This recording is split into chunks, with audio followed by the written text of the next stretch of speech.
Associate Professor of Media Arts at Pennsylvania College of Technology. I started in the fall of 1995, I guess, so I don't know, whatever that makes it. The radio station's been operating in this building since 1984.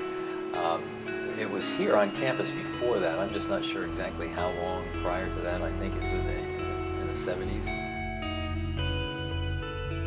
The radio station's format has been varied over the years. I think for the most part it was, some kind of rock-oriented, but it's gone through shifts depending on who the advisor was, who the students were.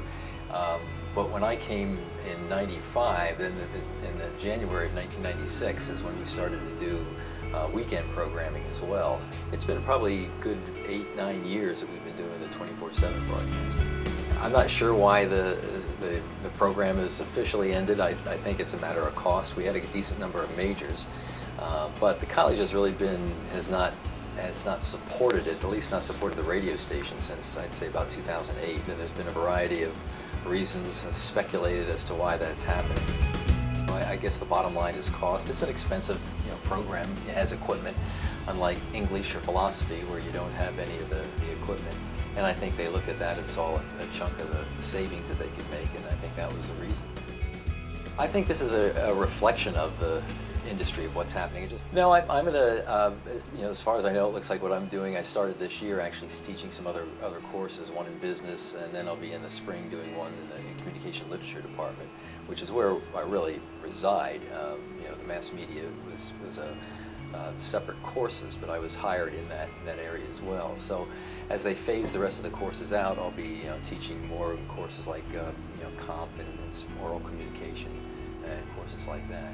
In some ways, it's kind of frustrating trying to deal with a facility where the equipment's not what it could be, the support's not what it could be. So in some ways, I'm kind of glad in the fact that if they're not going to support it, then I don't want to be wasting my time doing it. The plaques on the walls are not nearly as big as you think they are, but there's just a couple of things that I'd done. I think in this field you have to kind of get out and do things as well as just kind of teach about it. So I'd done some work locally for the public broadcasting stations, and they were just a couple of awards I won from stories that I'd done for public radio, which I hope to continue to do actually once the college station shuts down next May, is to actually be able to work more for WBIA, WBYA, kind of have that as a creative outlet that I don't get to use as much now, kind of managing a 24/7 station.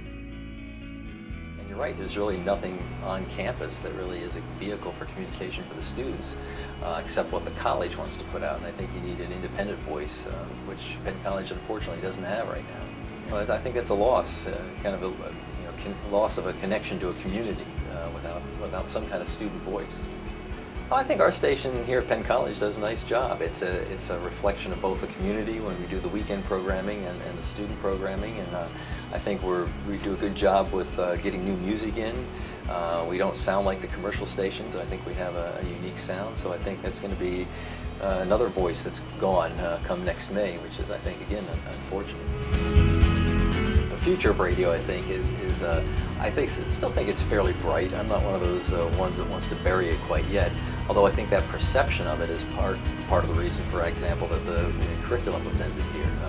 But a lot of the individual services like Pandora and that certainly have cut into radio's reach.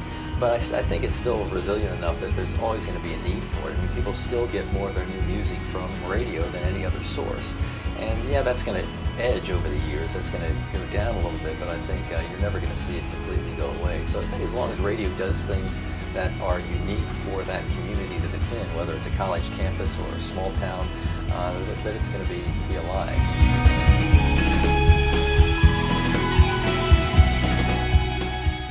It's not ready to go away quite yet.